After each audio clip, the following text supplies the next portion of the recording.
Invisibility cloaks aren't just imaginary objects in Harry Potter. They actually exist in real life. The physics theory behind cloaking was developed in the late 90s by an Englishman named John Penry. The first person to use this theory and actually make a working cloak was David Smith in 2004. Smith's cloak is invisible to microwave light. How did Smith achieve this magic?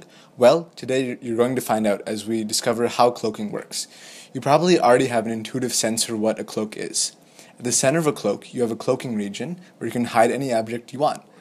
Incoming light will bend around the cloaked object and carry through as though there hadn't been anything there. As a result, no light will scatter off the surface and cast a shadow. Mr. Potter will remain invisible to the outside world. This is pretty much how a cloak works. You can see that it all comes down to bending light. You might be familiar with how light bends in a lens or prism, or why a pencil appears to bend in a glass of water. Whenever light from one medium enters another medium with a different index of refraction, the light will bend at the interface, according to Snell's law. A cloak is pretty much a fancy lens with an index of refraction that varies at different points inside the material. The first step in designing a cloak is to figure out how exactly you want your cloak to warp incoming light. Once you know this, you can then manipulate Maxwell's equations to calculate what varying index of refraction you'll need at different points in your cloak to bend light around an object. You can model your cloak with computer simulations before you build it. What do you build a cloak out of? Well, in order to get the exact optical properties you want in your cloak must be made up of metamaterial.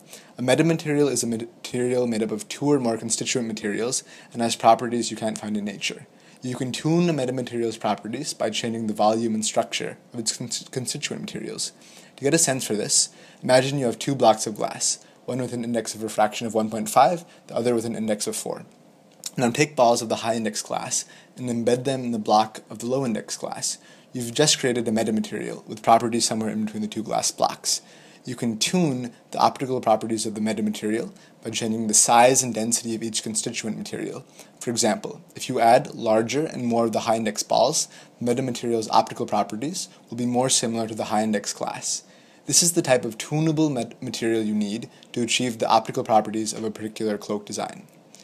Thus far, we have been assuming that our tunable metamaterial behaves like an average of its two constituent materials to incoming light. But how far do you have to zoom out for the material to look like one material to incoming light? Well, when you zoom out, particles have to be smaller than the wavelength of incoming light, which is the only relevant length scale. This is one of the main requirements of a cloak, and one of the reasons they're so darn difficult to make. Cloaks need to be made up of entirely sub-wavelength size components. For example, if you want to make a cloak that is invisible to incoming green light, which has a wavelength of 500 nanometers, all of the cloak's components have to be smaller than 500 nanometers, which is 100 times smaller than the width of a human hair. It's far easier to make a cloak that works at larger wavelengths. This is the main reason why most current cloaks only work at microwave frequencies, as it's more manageable to make a cloak out of a metamaterial with components that are only a few centimeters large. Scientists and engineers all around the world are working on how to make cloaks in as cheap and straightforward a way as possible, and how to make cloaks that work at shorter wavelengths, like visible light. Cloaking still has a number of ways to go.